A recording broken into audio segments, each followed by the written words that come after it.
इस भावपूर्ण कथा में हम बात करेंगे भगवान श्री कृष्ण और उनके प्रिय मित्र सुदामा की अत्यंत सुंदर और चमत्कारी मित्रता की। वृंदावन के गुरुकुल से निकले ये दोनों मित्र यदुवंशी थे, एक धनी राजकुमार और दूसरा निर्धन ब्राह्मण। वर्षों के बाद जब सुदामा जीवन की कष्टमयी अवस्था में द्वारका आए तो कृष्ण ने उनको अत्यंत स्नेहपूर्वक अपनाया। सुदामा ने मूंगफली के चावल का छोटा उपहार लाया था, जिसे देखकर कृष्ण ने उसका महत्व बढ़ा चढ़ाकर सराहा। कृष्ण ने एक मुट्ठी चावल पर एक लोक की संपत्ति और दूसरी मुट्ठी पर दो लोकों की संपत्ति भेंट कर दी। इस चमत्कारिक बदलाव से जीवन भर सादगी अपनाने वाला सुदामा धन्य हो गया। कथा की लयबद्ध आवाज ओवर और भारतीय ग्रामीण दृश्य वाला वीडियो दर्शकों को भाव विभोर कर देगा। कहानी में दोस्ती, भक्ति, त्याग और ईश्वर की दया की गहरी सीख है। क्या आपने कभी सुना है एक सामान्य मुट्ठी चावल के अद्भुत चमत्कार की कहानी? जब धन दौलत से कोसों दूर बैठे कृष्ण ने उस चावल के दाने को अपना सबसे अनमोल उपहार कहा, तो सुदामा की पूरी जिंदगी बदल गई। ये है श्री कृष्ण और उनके बचपन के मित्र सुदामा की सच्ची भक्ति की कथा, जिसमें मित्रता और ईश्वर के प्रति प्रेम का अद्भुत चमत्कार छिपा है। वृंदावन के गुरुकुल में साथ पढ़ने पढ़ाने वाले सुदामा और कृष्ण आपस में बहुत घनिष्ठ मित्र थे, किंतु समय की गति से दोनों की जिंदगी अलग अलग राह पर चली। सुदामा एक ब्राह्मण परिवार में जन्मा, गृहस्थ जीवन की जिम्मेदारियों में फंस गया और निरंतर गरीबी झेलने लगा। उसकी पत्नी सुशीला ने उसे प्रोत्साहित किया कि उसकी असली आश्रयव्यास वो है जिसे बचपन से जानते हैं, कृष्ण। द्वारका के राजा बन चुके कृष्ण तक सुदामा की दीन अवस्था पहुंची। एक दिन सुदामा अकेले यमुना किनारे से बांसुरी की धूप चढ़ाए हुए बंसी की टुकड़ी बजाते हुए द्वारका पहुंचे। मार्ग में लगातार वन पथ पर चलने से उनके पैर फट गए थे, पर सुदामा दुखियों की पीड़ा महसूस करते हुए भी कृष्ण को प्रणाम करना चाह रहे थे। द्वारका पहुंचते ही गेट की देखरेख करने वाले से उन्होंने विनम्र निवेदन किया, कृपया सूचना दीजिए कि आपका बचपन का मित्र मिलने आया है।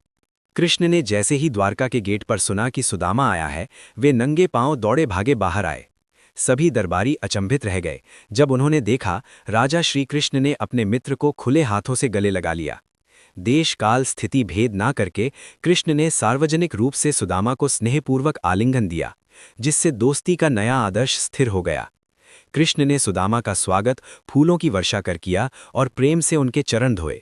सारे दरबार में भारी भावनाएं उमड़ पड़ी।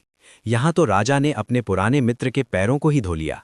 दरबारियों ने देखा कि सुदामा की दीन दशा देखकर कृष्ण के आंखों में आंसू थे। फिर कृष्ण ने महल में बैठकर अपने सेवकों को आदेश दिया कि सुदामा को नए राजसी वस्त्र पहना दिए जाएं और उन्हें स्वादिष्ट भोजन परोसा जाए। इतने प्रेममय व्यवहार को देखकर सुदामा भी भावुक हो उठे। भोजन मेज पर बैठे कृष्ण ने सुदामा से पूछा, क्या तुम मेरे लिए कुछ लाए हो? सुदामा ने लाजवाब दीर्घ श्वास ली और अपने बेंतुले में छुपाया हुआ एक गुच्छा चावल निकाला, जिसे राम नाम की धुन में बांधे अपनी पत्नी सुशीला ने भेजा था। कृष्ण ने उत्सुकता और स्नेह से उस छोटे से तिलकुश में रखा चावल देखा। श्री कृष्ण ने चावल के उस गुच्छे को अपने हाथों से लिया और बड़े प्यार से कहा, इतनी मामूली सी चीज, फिर भी ये मेरे लिए सबसे अनमोल उपहार है। ये सुनते ही सुदामा के भीतर का अनायास अभिमान टूट गया और वे रोने लगे। सुदामा ने धीरे से कृष्ण के हाथ में अपना चावल का गुच्छा रख दिया। कृष्ण ने उस चावल के दानों को एक एक करके अपने मुंह में डाला और स्वयं और रुक्मिणी के साथ बांटकर खाया। फिर हुआ अद्भुत चमत्कार। इतने छोटे से उपहार पर श्री कृष्ण ने सुदामा को वैभव, दो लोकों से भी बढ़कर सम्मान प्रदान किया। उन्होंने पहला मुट्ठी चावल चबाते हुए कहा कि इस पर एक लोक की संपत्ति सुदामा को भेंट की जाएगी और दूसरी मुट्ठी चावल पर दो लोकों की संपत्ति भेंट कर दी। सुदामा के पैरों में जमीन नहीं थी। कहाँ इससे बढ़कर चमत्कार हो सकता था? ये देखकर सुदामा और युक्त समाज के सभी जन हतप्रभ रह गए। इस बीच रुक्मिणी ने कृष्ण का हाथ रोका और विनम्रता से पूछा कि तीनों लोक देने से बाकी प्रजा का क्या होगा? कृष्ण ने मुस्कुराकर भक्ति की इस सीमा को स्वीकार किया।